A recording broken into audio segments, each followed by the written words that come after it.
Ito po ang ating bagong dating na Anker PowerCore 26800 Colossal Capacity Portable Charger. Tingnan po natin kung ano po ang laman nito at yung mga features po nito ay atin pong pag-aralan. So sa side po may kita natin dito na yung kanyang model number A1277H11-40. Ito po yung kanyang model number. Dito sa kabilang side naman po ay may kita natin yung kanyang brief features tungkol po sa unit na ito. So nakapag-charge po pala siya ng 3 units po, no? 3 USB ports with patented Power IQ technology deliver simultaneous full speed charging to 3 devices. So napakaganda pala. Kung meron kayong daladalang 3 devices, kaya nyo palang i-charge ito ng isang beses lamang po. Meron siyang double speed recharge. Ano po bang ibig sabihin nito? Tingnan po natin mamaya pagbukas po natin. Sabi pa rito, meron siyang 26800 mAh capacity, provides up to 10 phone charges. So, kayang-kaya pala mag-charge ng 10 phones dito sa unit na ito. So, meron po pala siyang na-flip na cover.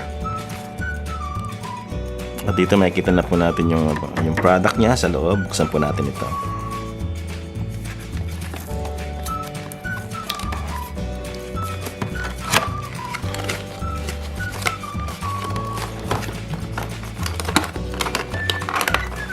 Ano ba una natin makikita rito? Ayan.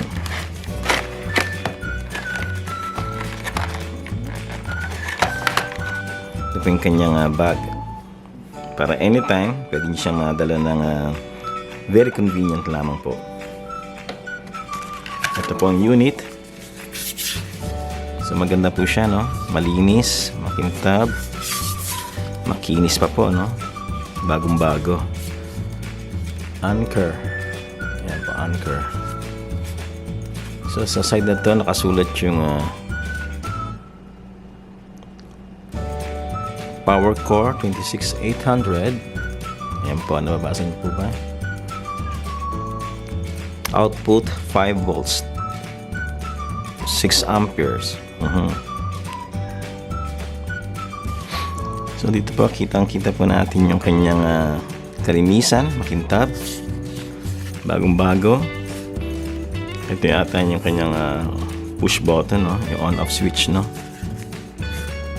Sa side nito makikita natin yung kanyang model number. Nakasulat po dito yung kanyang model number. Original po ito. At ito yung sinasabing outputs niya, USB outputs. Meron din po siyang inputs dito. Yan, double inputs po siya para sa mas mabilis na charge. Ito yung tinatawag na double speed charger. Siyempre, hindi mawala ang catalog or yung manual, welcome guide.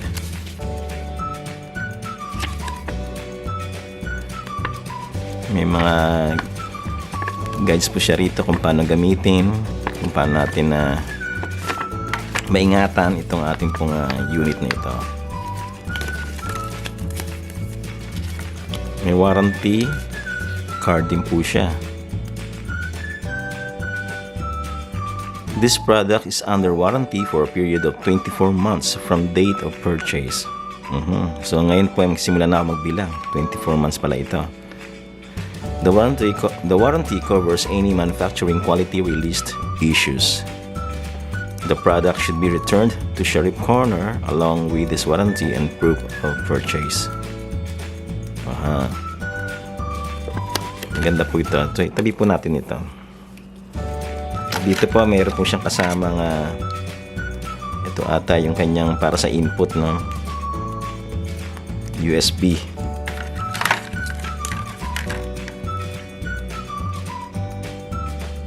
Dalawa po siya. Ito lamang pala yung laman niya.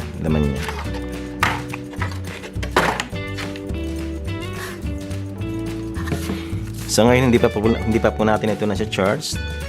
Check natin kung ilan po yung kanyang power.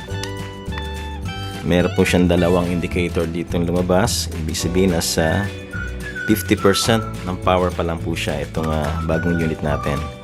Kasi meron po siyang 4 indicator LEDs dito eh. Siguro, yung pag isa yung nakabukas dito, nakailaw, 25% po. Pag yung tatlo nakailaw, ibig sabihin 70% po yung kanyang natitirang capacity. So maganda po. Meron siyang indicator. So ano ba yung mga features na makikita natin dito sa 2600 natin? Itong bago nating Power Core 26800. So compatible pala to sa lahat ng USB charge devices katulad ng mga iPhone. Simula sa iPhone 8 pataas. Yan, compatible po ito. Mga Android smartphones, compatible po ito. Sa ating po mga LED lights or LED lightings, compatible din po ito. Maging sa ating pong cameras po na ginagamit po natin sa vlogging, compatible din po ito.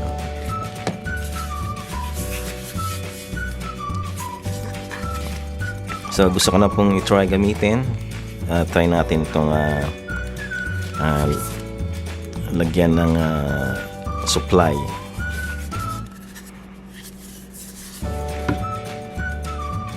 Kahit na hindi pa po natin ito nasa charge, i-try natin gamitin sa ating pong cellphone.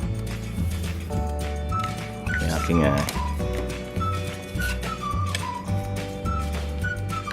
gamitin natin ang input number 1. Meron siyang indicate 2 lights or LED indicators. Ibig sabihin meron siyang 50% capacity. Try natin kung ito ay gagana dito sa ating pong cellphone.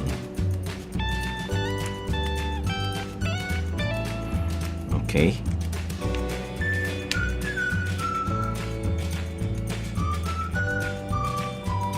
Ngayon po, gumagana po siya, no?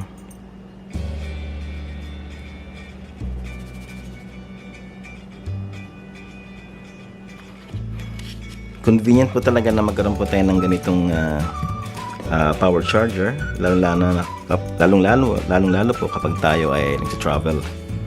Yan, marami tayong mga gadgets, kinakailangan po meron tayong dalang ganito para hindi po mabitin yung ating pong ginagawa, o hindi mabitin yung ating pong pag-vlog.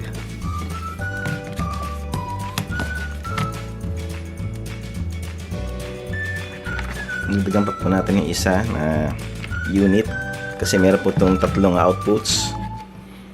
So dalawa na po yung ginagamit natin. Try natin dagdagan po itong ating iPad.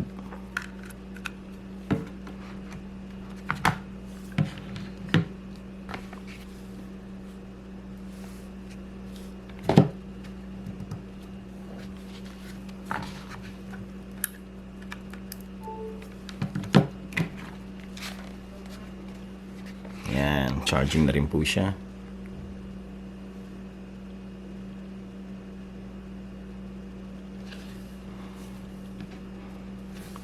So 3 units po ang ginagamit ko ngayon. 3 po ang charge.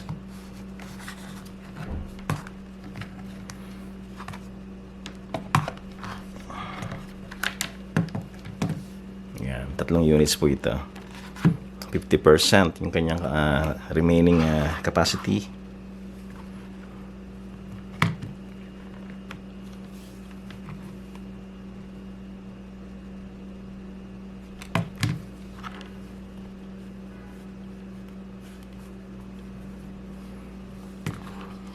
Ah, 4% kaagad po ito.